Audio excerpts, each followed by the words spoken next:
Señores, buenas noches. Esto es Luis Novarecio de Entrevista. Otra vez una jornada muy movida, mucho menos que la de ayer, por lo menos en las calles, pero hoy, 7:05 de la mañana, el presidente de la Nación consiguió la aprobación con 128 votos de su propio bloque, de algunos aliados, de 3 gobernadores de este país, para que la reforma previsional mal llamada como tal, 4 artículos que modifican cómo se va a pagar a los jubilados, empiecen a regir. Enseguida voy a estar hablando con alguien que me parece hoy el presidente habló en su conferencia de prensa, no lo mencionó directamente, pero siempre que hace una crítica a la oposición tiene presente, que es Sergio Massa, el exdiputado nacional Sergio Massa, que va a estar con nosotros. Mauricio Macri hizo una conferencia de prensa, se refirió a la votación y habló de una conspiración destituyente, así lo hacía. Pero estas reformas generan incomodidades, claramente. Pero lo que nadie puede dudar es de la intencionalidad. Todo lo que estamos haciendo, todo lo que les estoy proponiendo, tiene que ver con abrirles una puerta a un mejor futuro. En lo que hace a lo que pasó ayer y el día jueves, claramente fueron hechos orquestados.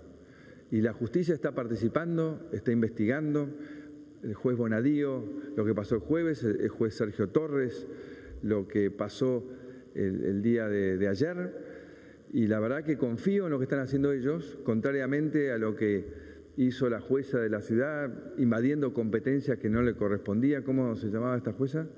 López Vergara. López Vergara haciendo algo que realmente deja muy mal a la justicia argentina. Ahora vamos a hablar con Sergio Massa sobre cómo vio esta situación. Primero hay que decir que ya esta tarde hay un amparo en defensa de los jubilados presentado por el intendente Catopodis. Esto se va a judicializar definitivamente.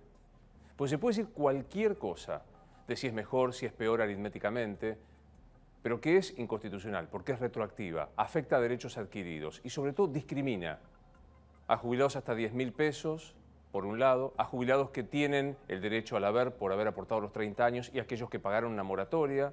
Esto va a generar una catarata de juicios que, como suele pasar en la Argentina, va a ser el pedaleo eterno de las apelaciones y los recursos en constitucionalidad para personas que tienen 70, 80 años y que no tienen tiempo para esperar. Entre tanto, estamos hablando de un haber de 7.000 pesos. Yo tengo la impresión que ayer no se debatió, salvo contadas excepciones, no se debatió nunca sobre los jubilados. Y como lo dijimos ayer en esta misma pantalla, tuve la sensación de que, por un lado, estaban los fanáticos intolerantes que quieren llevarse todo porque no toleran haber perdido las elecciones y juegan, si no al helicóptero, por lo menos al cuanto peor, mejor, y a los soberbios que no pueden ver lo que está pasando, del si pasa, pasa.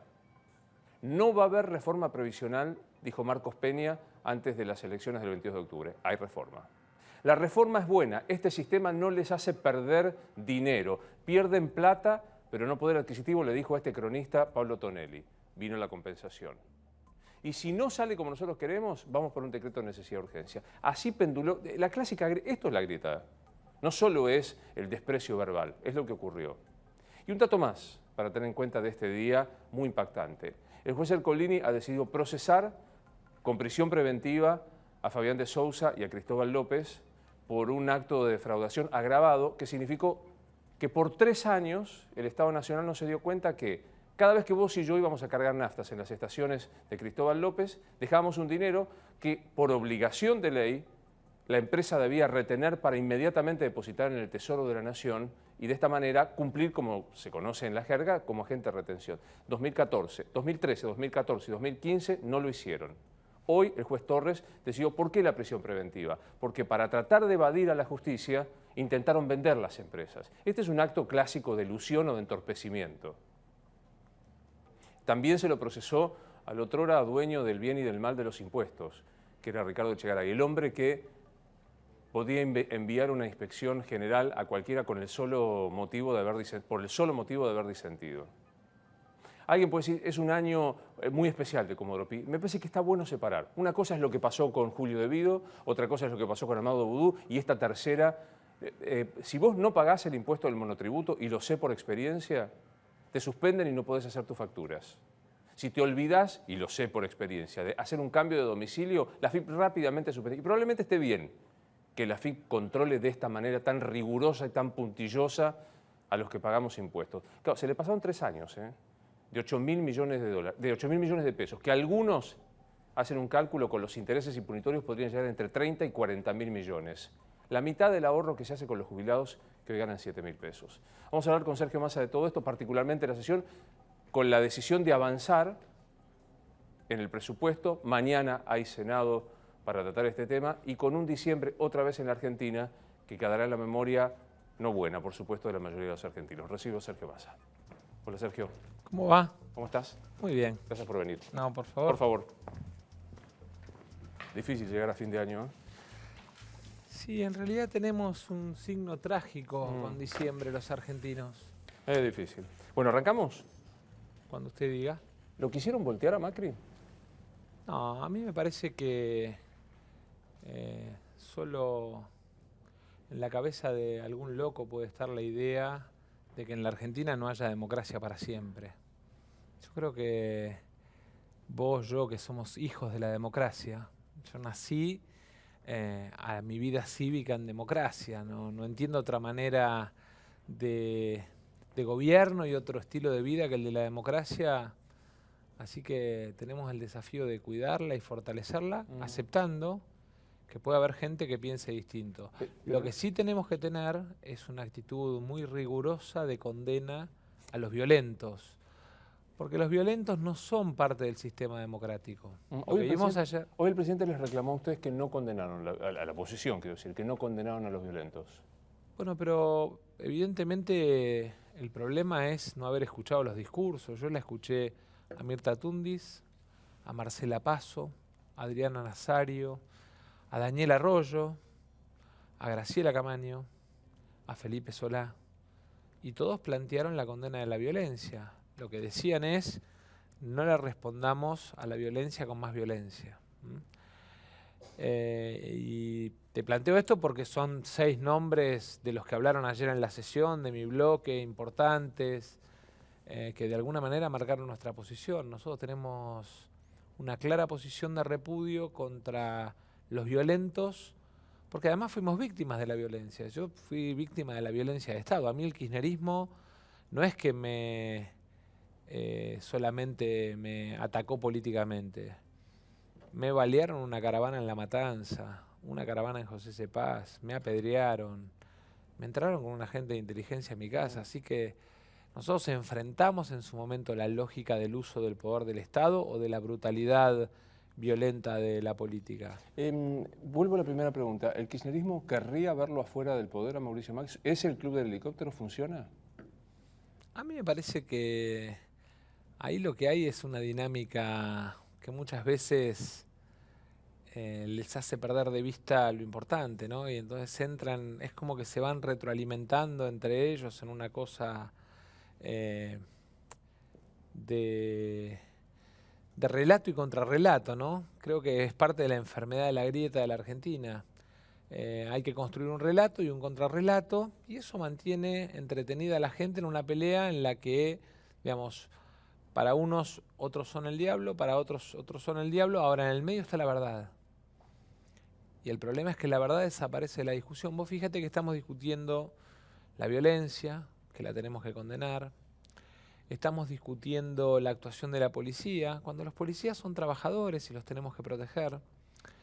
Estamos discutiendo si Juan, Pedro, José votaron con fulano Mengano, cuando en realidad lo que tenemos que discutir es que hay un recorte a 17 millones de argentinos. Yo te traje un gráfico que me gustaría que lo podamos ver. Este es el gráfico del recorte. Así está perfecto, como lo tenés se ve perfecto. Son 72.000 millones. ¿Quiénes sufren el recorte de la ley que se aprobó ayer? A ver. Jubilados, pensionados, beneficiarios de AUH, beneficiarios de asignaciones familiares y nuestros veteranos de Malvinas. Acá tenés 26.000 veteranos de Malvinas, tenés 5,3 millones de jubilados y pensionados, tenés 1,6 millones de madres de más de 7 hijos, personas con discapacidad, tenés 90.989 de las pensiones universales, la nueva prestación, y tenés 4,3 millones de personas de asignación universal y 4,7 millones de personas de las asignaciones familiares. Digo, es mucha gente como para que estemos discutiendo, digamos, si Juan o José votaron de una manera o de la otra y no estemos discutiendo cómo vamos a defender el bolsillo de esa gente. Tratá de dar un ejemplo, porque te dicen eso, no se puede. O sea, el sistema está quebrado, creo que compartís vos que el sistema está en una situación complicada. ¿Compartís eso? Lo primero que te diría es, el sistema está complicado, entre otras cosas, porque están timbiando con la plata del Fondo de Garantía. Porque el ministro Caputo puso plata de los jubilados del Fondo de Garantía en su propio fondo en Miami. Hay una investigación judicial, hay una denuncia. Entonces, lo primero que tenemos que entender es que la plata del Fondo de Garantía y Sustentabilidad es sagrada. En segundo lugar, le cargaron al sistema de seguridad social o al de previsión cosas que no eran del sistema. Lo hizo el kirchnerismo y el gobierno terminó abusando. Después, la reparación histórica, tal como anticipamos en el debate de la ley, terminó beneficiando más a los jubilados de mayores ingresos.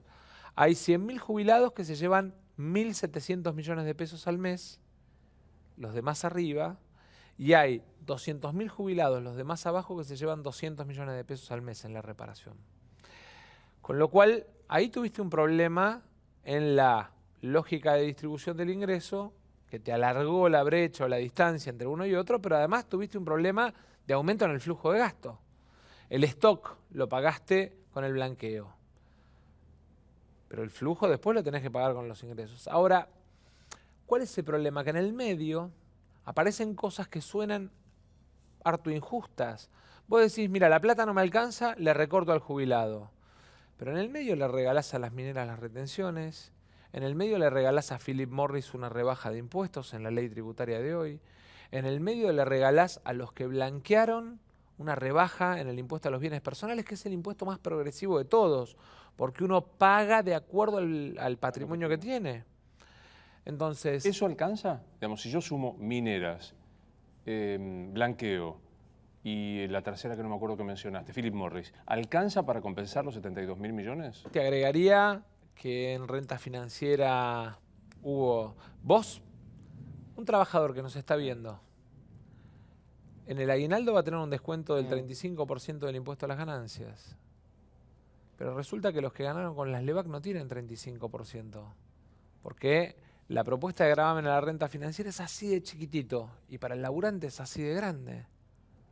Entonces me parece que cuando el gobierno cree que generando riqueza en los sectores de mayor concentración va a derramar empleo y riqueza en el resto de la sociedad, actúa sin conocer cómo es el funcionamiento de la economía argentina. ¿No lo conocen o es deliberado? No, yo creo que hay una cosa deliberada, de prejuicio, ideológica, que tiene que ver también con que, digamos, vos en definitiva gobernás para quienes son tus pares. El gobierno es un gobierno de gente rica que mira la realidad de los sectores más ricos de la Argentina.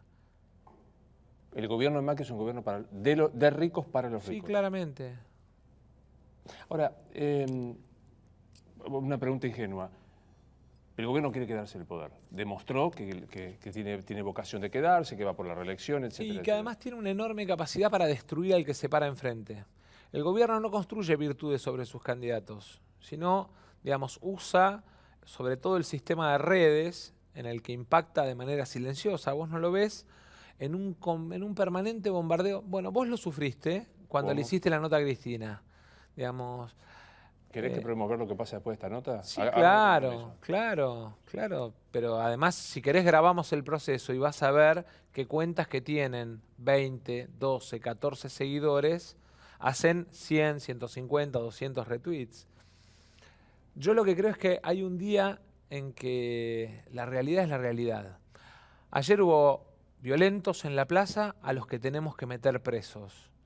Pero también ayer hubo miles y miles que caminaron o que salieron a tocar la cacerola diciéndole al gobierno que se estaba equivocando. Hubo dos plazas. Claramente, la plaza de los violentos, el tipo con el mortero, con el tipo y la otra plaza que era absolutamente espontánea, que iba a decir no creo en esta reforma. Y me atrevo a decir que una parte de eso era la base de sustentación del voto de Cambiemos. Sin dudas, porque los jubilados en general tienen la aspiración siempre de confiar en el gobierno. Y te diría que en esta elección del 22 de octubre, los jubilados le dieron, en su gran mayoría, una muestra de confianza, sobre todo porque el presidente de la República les dijo no va a haber reforma previsional. El jefe de gabinete les dijo no va a haber reforma previsional a pocos días de la elección. Creo que eso también genera frustración, genera tristeza, desesperanza. Y llega fin de año, es momento del balance, es momento en el que uno trata de dar vuelta, digamos, la página del año que termina, pero también de mirar con ilusión el año que empieza. Y la verdad es que empezar con un recorte en el caso de los jubilados, ¿sí?, de promedio 8.300 pesos, tomando las jubilaciones promedio en el año, suena mucho. ¿Por qué lo hicieron a las atropelladas? ¿Por qué el jueves? ¿Por qué el martes? ¿Por qué hoy? Porque en la Argentina existe, y no es un defecto de este gobierno, es un defecto que arrancó hace mucho, te diría en los 90, existe la lógica del látigo y la chequera. Eso de uso el poder del Estado, apuro, ejerzo presión. Nosotros ayer vi todo la discusión, todo el debate, ¿no?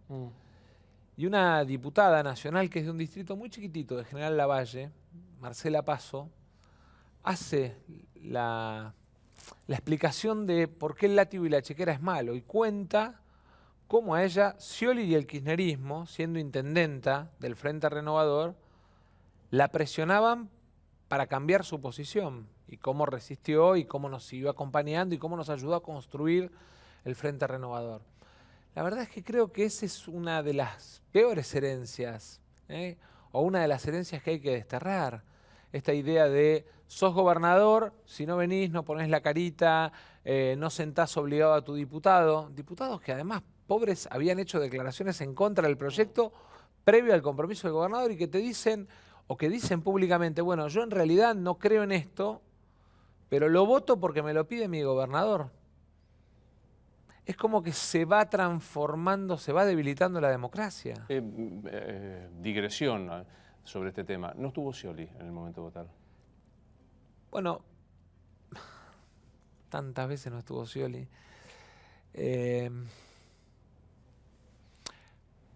Para poder plantear una opinión distinta, para poder pararse frente al poder y plantear que tenés una opinión distinta, hace falta tener coraje, tener determinación, tener un equipo que estudie. Nosotros cuando planteamos nuestra propuesta alternativa, lo hicimos sobre la base de un equipo económico que te diría la mayoría de la dirigencia política argentina reconoce que es uno de los mejores. Pero además tenés que tener firmeza, tenés que tener carácter, no tenés que tener miedo. Porque estás defendiendo lo que vos creés, porque estás defendiendo a tus jubilados, a esos que representás, a esos con los que tomás mate en el centro de jubilados o que te cruzan en la calle o en la panadería.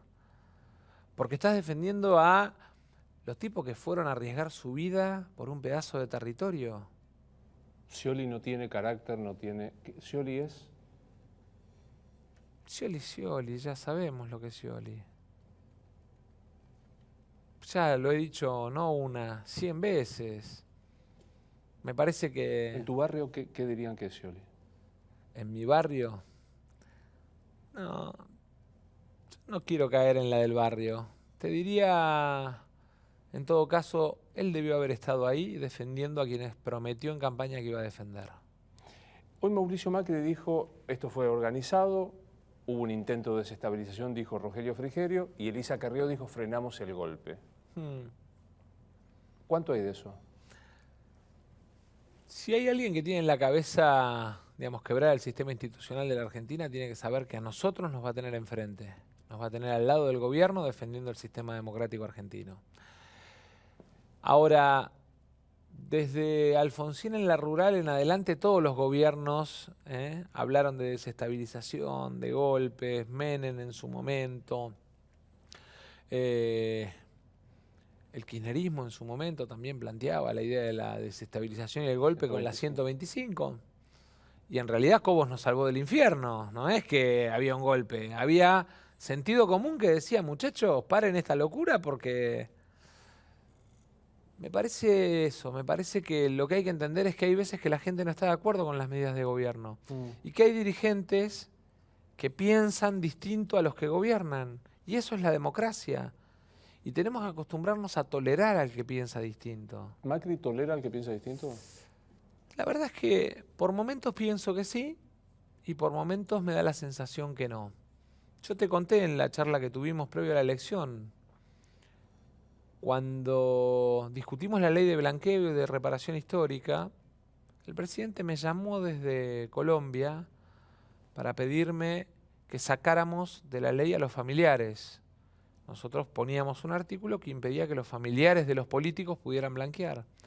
Y él me pedía que lo sacáramos y yo le dije que no podía, que ese era mi compromiso público, que era mi compromiso de campaña y que no lo iba a hacer. Supongo que desde ese momento no hablé más, supongo que no le debe haber gustado mucho. Pero uno tiene que tener también la firmeza de poder decirle a alguien que se está equivocando, siento que te estás equivocando. Por lo menos dame la derecha de pensar distinto. ¿Nunca más hablaron nada? No. ¿Mensaje, texto? No, nada, WhatsApp, nada. ¿nada? ¿Ayer no sentiste en el momento de la crisis la necesidad de mandarle un mensaje, algo? Sentí la necesidad de... Y de hecho hablé con el presidente de la Cámara de Diputados y le dije, decime cómo te ayudo. Porque la verdad es que me duele que el país conviva con la violencia, con las piedras, con la pelea. ¿Y qué te dijo? Me contó más o menos cómo tenía la situación, me agradeció la actitud y la conducta de nuestros diputados, tanto del jueves como de ayer. Y no mucho más que eso. Y hablamos de lo que veíamos, ¿no? ¿Ya fue? ¿Ya pasó todo esto? ¿Vos decís que después de esta, digo, por lo menos la sensación de zozobra y demás, ya está, digamos, el gobierno, ganó el gobierno, se fortaleció políticamente insistiendo con el número? El problema, mira, ayer leía, porque se empezó a hablar del tema de la victoria de Lopirro, y releía un poco la historia, ¿no? Y veía el rol de una abuela en la historia de, digamos, en lo que le da origen a la historia de las victorias a Lopirro. A mí me parece que no se trata de si ganó el gobierno o ganó la oposición. Perdieron los jubilados, perdieron los combatientes de Malvinas, perdieron los trabajadores, perdieron 17 litros de leche las mamás que alimentan a sus hijos con la asignación universal. Perdieron nuestras personas con discapacidad que ya habían vivido zozobra este año cuando les quisieron quitar la pensión. Y nosotros la vamos a pelear en la justicia. Vamos a seguir el camino de las instituciones y efectivamente estamos convencidos de que la ley es inconstitucional. ¿Ustedes van a plantear, van a patrocinar? Sí, claro, porque viola el principio de igualdad ante la ley, sobre todo porque además la moratoria, y eso muestra la ignorancia frente a qué es una moratoria. El beneficiario de la moratoria, en realidad, lo que demuestra es que tuvo los años de servicio y no tuvo los aportes. Y cuando hace la presentación de la declaración jurada, paga los aportes, con lo cual es igual que el que pagó toda la vida.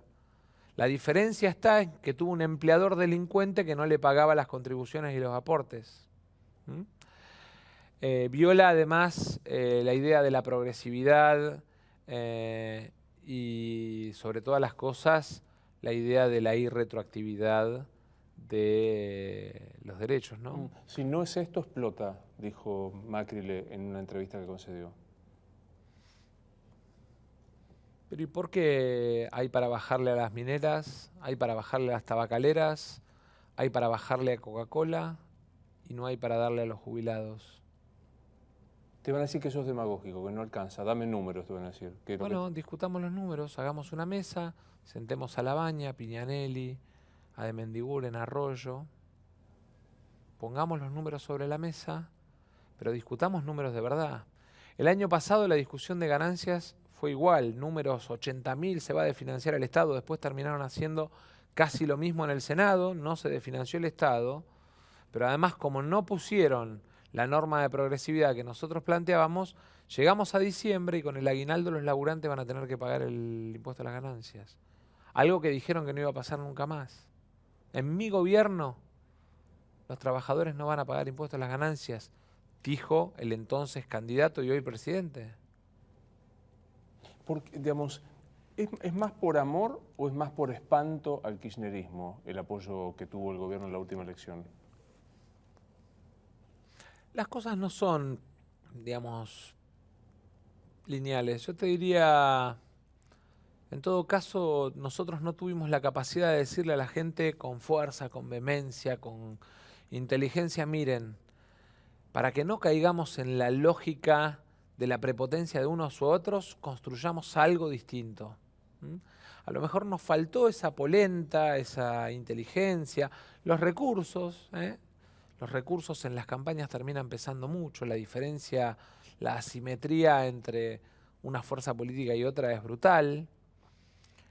Y tal vez nos faltó ser más potentes, más picantes, hay cosas que dejábamos pasar, que no contestábamos, que dábamos por sobreentendidas y que yo creo que la gente te pide que le expliques cada cosa con detalle. ¿Está bien que de las 60 y pico de personas que estuvieron detenidas por tirar piedras no quede ninguno detenido? No, está mal. Ojalá, digamos, estén presos y ojalá tengan condena. Ya no hay más. A esta hora... Bueno, pero lo que tenemos que pelear es para que, digamos, terminen presos y para que haya condenas. Porque hay desde estrago doloso, basta con mirar cómo quedó la Plaza del Congreso, daño, atentado y resistencia a la autoridad. Bueno, hay un montón de delitos que la verdad es que configurados generan además, digamos, configurados y sumados generan además la obligación de que haya detención. ¿Hubieras vallado el Congreso como se valló? No, lo hubiese en todo caso protegido, pero más cerca. Yo creo que parte del problema fue que la gente sentía que estaba muy lejos de donde los diputados los podían escuchar. ¿Se entiende? Sí. Digamos, si vos tenés a 50 metros es una cosa y si vos tenés a 200 es otra. Yo igual creo que a diferencia del jueves de la semana pasada, el operativo de ayer fue bueno, aunque suene loco. Creo que en todo caso la policía de la ciudad hizo un esfuerzo fenomenal y puso el cuerpo. Literalmente. Y los policías son laburantes también. Y los tenemos que cuidar y reconocer y proteger porque son los que hacen cumplir la ley. Una fuerza de seguridad es la que es uno de los instrumentos que tiene el Estado para hacer cumplir la ley. Y si queremos vivir en un país donde todos respetemos las reglas, hay quien, digamos, trabaja en hacer cumplir la ley. Así como hay sanción. ¿A dónde quedás hoy políticamente? En este blanco-negro que hay, en esta... Yo estoy liderando el Frente Renovador, estoy trabajando en la Escuela de Gobierno para el año que viene, estoy trabajando en lo privado también, digamos, en el estudio con 3 socios más, trabajando además con un estudio de Estados Unidos, trabajando con algunos organismos internacionales. Tengo que dedicarme a trabajar para que mi familia viva bien, para que, digamos, mis chicos no sientan la zozobra de, digamos, qué pasa en casa, ¿no? Y después me parece que mi tarea es liderar el Frente Renovador, consolidar la Escuela de Gobierno, seguir formando equipos, creo que eso es muy importante. Creo además en un trabajo de propuestas para la Argentina que viene, que estamos desarrollando con una fundación, la Fundación Argentina en Equilibrio. ¿Estás condenado a volver al PJ? Yo creo que el desafío es cómo construimos una alternativa superadora.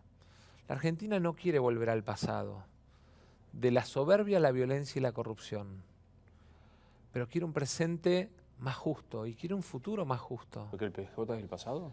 No, yo no estoy hablando del PJ, yo creo que el problema es más profundo. No hay un tema de sellos partidarios.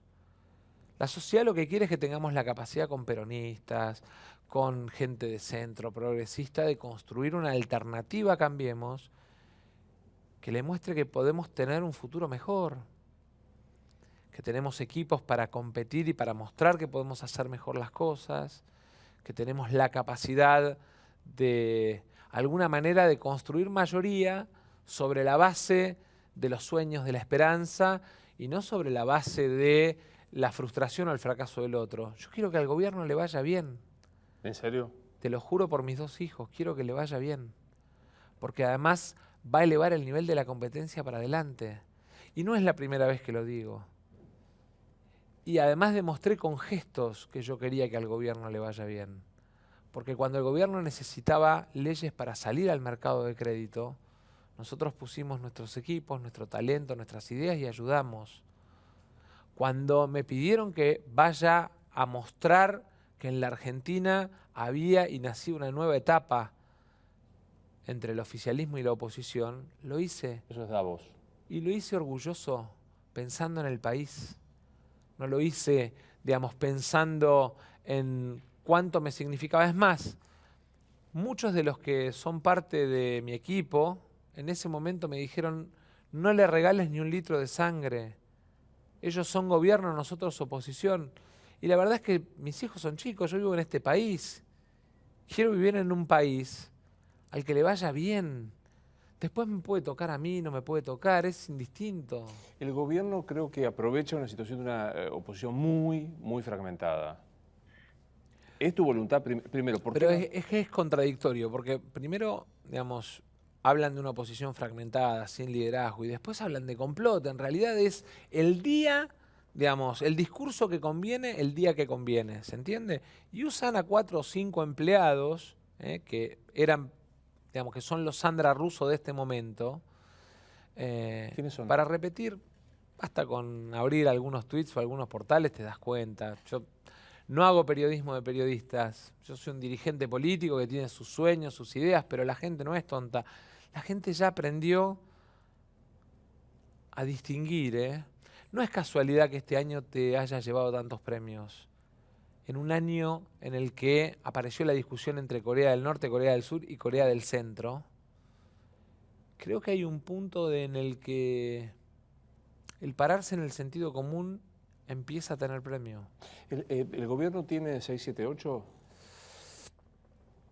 No, no lo tiene como programa, lo tiene, digamos, en todo caso atomizado en algunos periodistas que repiten, digamos, cosas que por ahí, te diría, hasta son sin fundamento o sin conocimiento. Yo escuché a periodistas repetir con vehemencia, esta es una ley que no recorta las jubilaciones, hasta que el gobierno dijo, miren, hay un recorte, vamos a compensar. Yo ese día, te juro que a uno que lo vi, pensaba, este señor hoy debe estar en un iglú, escondido.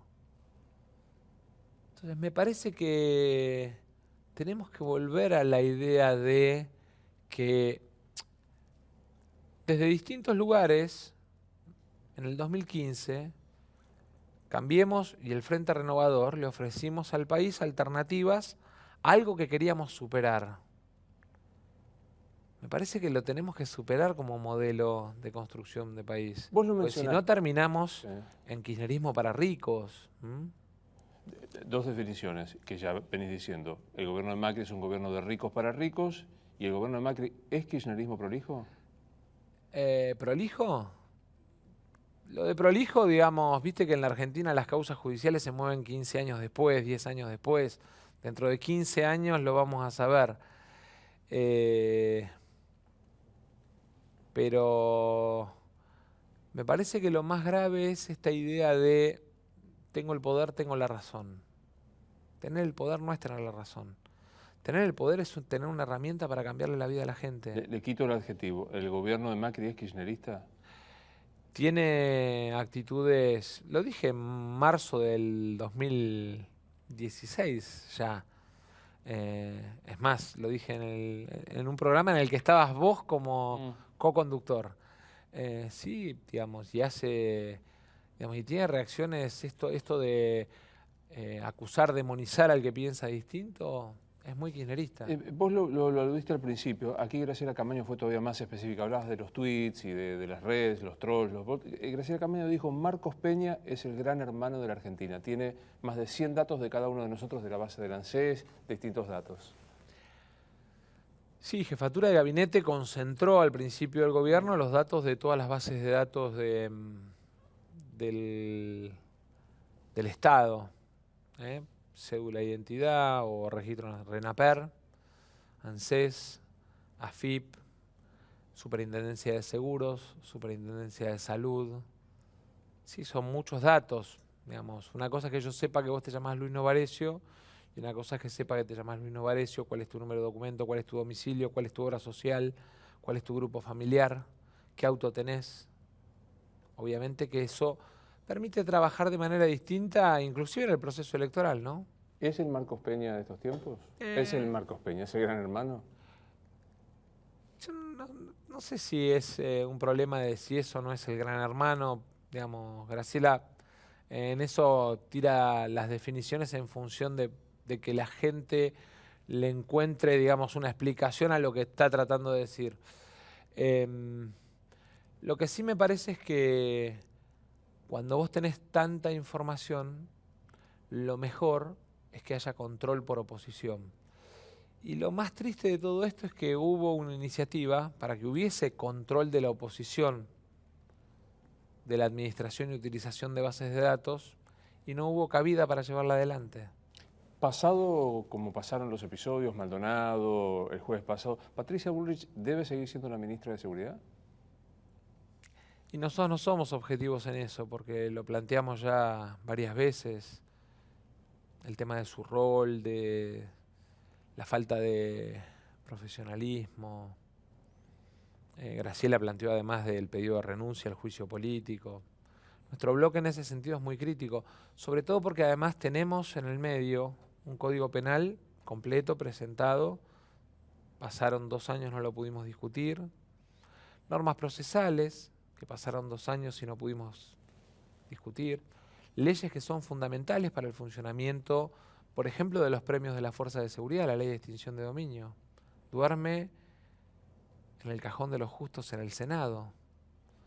Si tan sólido es el acuerdo del gobierno con los senadores, ¿por qué no sacan la ley de extinción de dominio que nos va a permitir que la plata de los corruptos y de los narcos vuelva al Estado? ¿Por qué no la sacan? Porque me parece que ahí hay como un doble estándar. ¿De un doble estándar porque tienen miedo que algunos amigos queden comprometidos? ¿Por qué? Porque yo creo que en el fondo hay empresarios en la Argentina que son parte de una calecita que da vueltas, digamos, pasan los gobiernos y están en todos lados, ¿no? Y creo que eso también es parte del problema de la Argentina. ¿Cómo lo viste a Pichetto en la sesión de la reforma previsional? La reforma del Senado no la vi, yo estaba afuera. Yo estuve con Miguel, le di mi opinión. Él me planteó cuál era el índice original que mandó el gobierno. Recordemos que además este índice Está modificado. está modificado para mejor. Porque el recorte era más grande, daba 11.000 pesos por año. Ahora son 8.000 y Son algo. 8.000, acá lo tenés, mira, 8.294 en el caso de los jubilados en el año. Pero el Estado se ahorra 43.556 millones de pesos. Que no es que se los ahorra. El jubilado no timbea en bonos, en acciones. El jubilado consume. Entonces lo perdemos de la economía, lo perdemos de nuestro quehacer cotidiano, del funcionamiento del verdulero, del carnicero. El mercado interno es el mayor forjador del crecimiento del Producto Bruto en la Argentina. Hay que dejar de mirar un poco para afuera, esperando inversiones que nunca llegan, y ayudar a invertir a los que tienen enterrados acá sus sueños, sus proyectos, sus esperanzas, que no pueden seguir pagando 35%, 40% de tasa de interés en el banco. ¿La Argentina de este gobierno es la Argentina de la bicicleta financiera? Sin duda, sin duda. Es la Argentina en la que un señor tiene $1 millón y si tiene que elegir si los pone en una fábrica o en Levac, no duda Porque es muy difícil que en el mundo te ganes 30% de interés en dólares como te ganas con las LEVAC. No hay lugar en el mundo que te pague esa rentabilidad. Es el único modo de parar la inflación, dice Federico Sturzenegger. Bueno, en realidad es relativo. La inflación de este mes va a estar arriba de los 2,5 puntos. Con lo cual el éxito es relativo. Desde que asumió Macri la inflación bordea los 62 puntos. ¿Qué es Mauricio Macri para vos? En términos personales, en términos políticos. En ese orden. En términos personales me parece que es un tipo que confía en las cosas en las que él cree. ¿Sí? Yo puedo no estar de acuerdo en la forma en la que piensa, pero no creo que sea mala fe. Creo que en todo caso hay mal razonamiento. Y en términos políticos me parece que es el líder de un espacio de derecha en la Argentina que supo construir popularidad desde el fútbol y desde la dinámica de una muy buena gestión, que creo que más que de Macri fue de Rodríguez Larreta como jefe de gabinete en la ciudad de Buenos Aires. María Eugenia Vidal es la política con más aceptación popular. Te lo digo como te lo pregunto como bonaerense. María Eugenia Vidal es... ¿Es qué? De la misma manera que la definiste. No, yo creo que es una persona bien intencionada, que es honesta, que tiene una mirada genuina sobre los problemas, en una provincia que es muy difícil,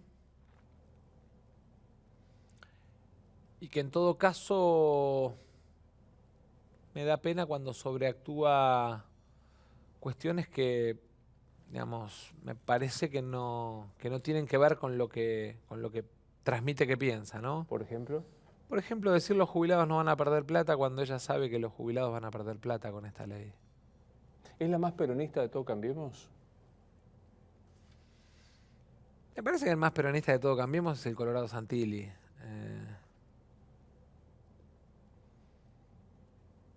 Y te diría Gerardo Morales, a pesar de ser radical, pero tiene una dinámica, un comportamiento, un vínculo en el mano a mano con la gente de esa lógica. ¿Tampoco hablas con María Eugenia?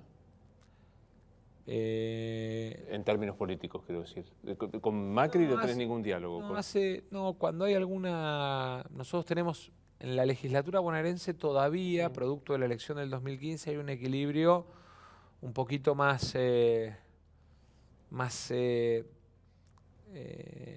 plural, por decirlo de alguna manera, ¿no? Más allá de que Cambiemos tiene 44 o 42 diputados sobre 96, el resto está repartido y entonces aparecen temas que generan discusión, que generan fricción, pero que también generan la posibilidad de poder debatir una mejor solución en un tema. Hay temas en los que no nos ponemos de acuerdo. Nosotros el revalúo inmobiliario lo votamos en contra, convencidos de que no solo van a subir los impuestos en enero para miles y miles que le suben en enero la luz, el gas y otros servicios, sino que además lo votamos convencidos de que no era necesario si había pacto fiscal.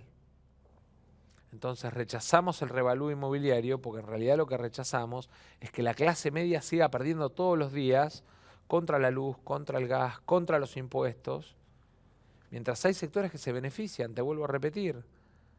¿Cómo explicás vos que le subís el impuesto inmobiliario a un vecino de General Pacheco cuando le bajaste los impuestos a la Coca-Cola, a Philip Morris, a las mineras? ¿Te repusiste del sopapo del 22 de octubre? Nunca te repones. Nunca te repones. A mí me tocó tener éxitos y fracasos electorales, ¿no? Y te diría, y situaciones intermedias. Pero creo que uno tiene que pelear por lo que sueña, por lo que cree, por lo que siente. ¿Qué fue el 22 de octubre? ¿Éxito, fracaso? Éxito, les cuento que no. ¿Fracaso o intermedio? A veces la elección te la determina la coyuntura y te la determina el tiempo en el que vos elegís expresar una cosa. Nosotros quisimos proponerle a la sociedad pasar por encima de la idea de la grieta, de esto que vimos ayer. ¿Mm? Tal vez fue extemporáneo. Ahora, estoy convencido de lo que hicimos, estoy convencido de que lo que defendemos y lo que pretendemos representar es lo que de verdad es la Argentina, el laburante, la clase media, el jubilado, el tipo que no tiene para morfar. Y estoy convencido también de que te derroten no es que te ganen una elección, sino que te quiebren. Y yo estoy acá de pie, estoy convencido de lo que hicimos y del país en el que creemos, y estoy convencido de que Argentina puede ser un gran país si ordenamos los recursos y nos damos un proyecto de país. ¿Seguís trabajando con Stolbizer? ¿Siguen trabajando juntos? Sí, hoy justo hablé un rato largo. Sí, vamos a seguir trabajando desde, además, instituciones que sirvan para contribuir a esto, a aportar ideas. ¿Van por más, para ampliar más el Frente Renovador? Sí, yo creo que el Frente Renovador tiene que crecer, tiene que abrazarse a aquellos peronistas que piensan parecido y eso está muy bien. Nosotros además tenemos un origen de la mayoría de nuestros dirigentes en el peronismo.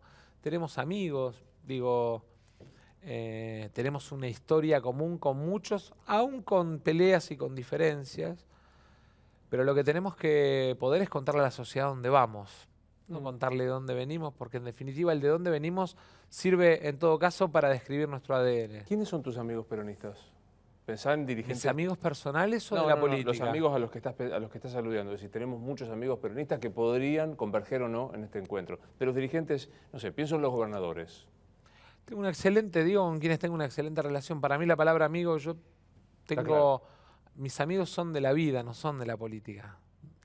Mis amigos son aquellos que comparten un asado o un partido de truco conmigo cuando saco 45 puntos o 5 millones de votos y cuando saco 1.200.000 votos. La política tiene mucha cosa de intereses, en todo caso también de expectativas.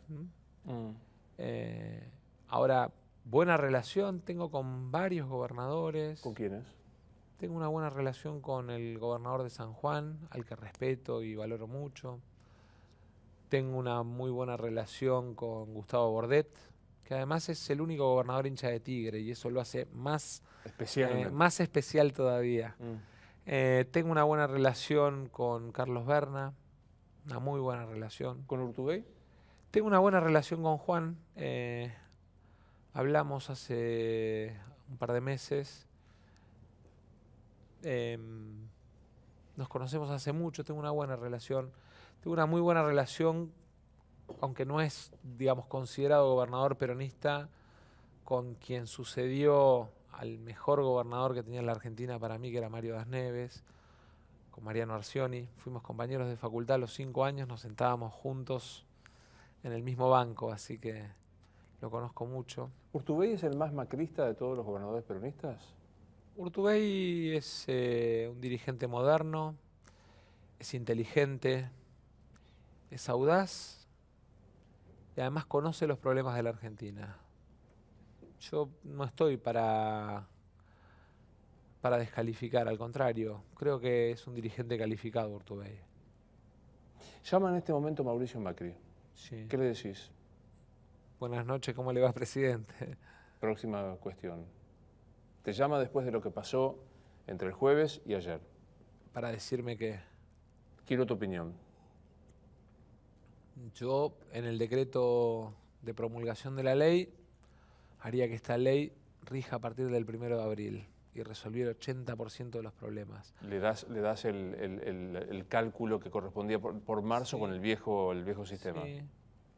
Sí. Y pongo en vigencia la ley a partir del 1 de abril y me ahorro 4 millones de juicios, me ahorro dolores de cabeza para el director del ANSES, me ahorro, digamos, que el trabajo que pretendió hacer la reparación histórica no se vea demolido por una catarata de juicios que va a tener el ANSES inexorablemente. Si hubiese Salón de los Bustos o Salón de los Retratos en el ANSES, ¿te toca estar más cerca de Vudú o te toca más cerca estar de Valla Bilbaso? ¿Quién preferís? Me toca estar pegado a Moroni, porque en realidad mi sucesor fue Claudio Moroni y mi antecesor fue Douglas Leal.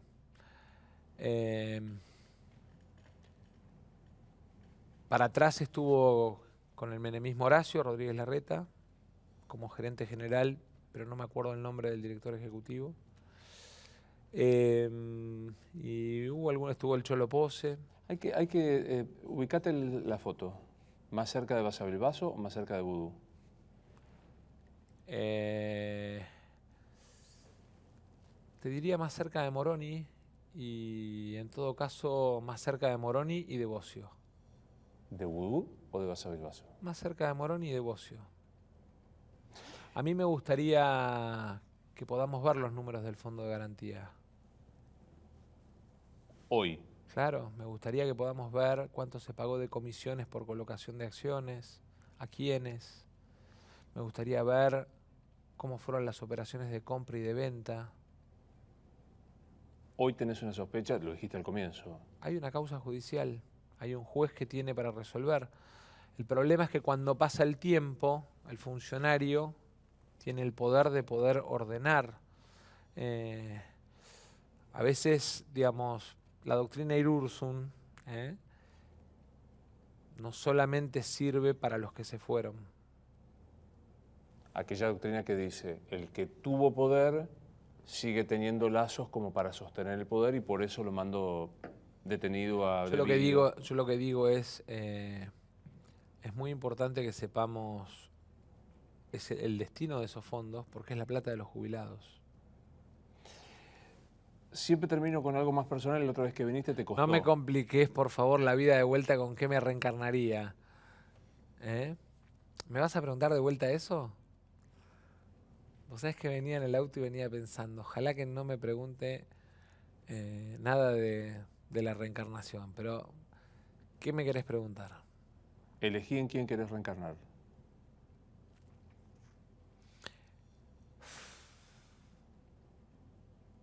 Por este momento de la Argentina, en Mandela. O la Madre Teresa. Me resulta como casi utópico. Sí, pero me preguntaste si puedo elegir en qué reencarnar. Está bien, está muy bien. Tenés que reencarnar hoy. Sí. ¿Reencarnás en Mazot o en Agustín Rossi?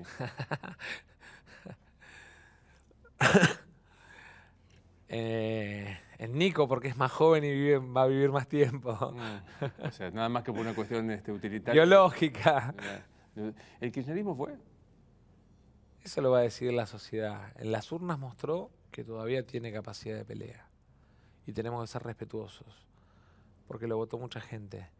Esa gente tiene que sentir que hay un proyecto superador. Y en todo caso será nuestra tarea mostrarle que hay una alternativa al gobierno de Macri que defiende los mismos valores, pero que no tiene que ir a defenderse a tribunales. En Año y Chirolas son las elecciones. ¿Y vas a ser candidato? No, yo voy a trabajar para construir y para ayudar a construir algo. No sé si es mi tiempo. No sé, eso no lo voy a definir yo. ¿Sergio Massa fue? Sergio Massa paró la pelota, lidera su fuerza, reconstruye, cura heridas. ¿Fuiste como candidato? No. Dios dirá y el tiempo lo dirá. Si vos me preguntás si mi sueño es seguir, digamos, peleando por la Argentina en la que creo, voy a seguir peleando por la Argentina en la que creo. El lugar lo vamos a discutir con todos los que se sientan a la mesa del Frente Renovador en función de cuál sea la mejor estrategia para salir de la trampa de que en la Argentina o, digamos, te bancás el ajuste o sos corrupto. Gracias por haber venido. No, por favor. Esto es Luis Novares, entrevista esta mañana.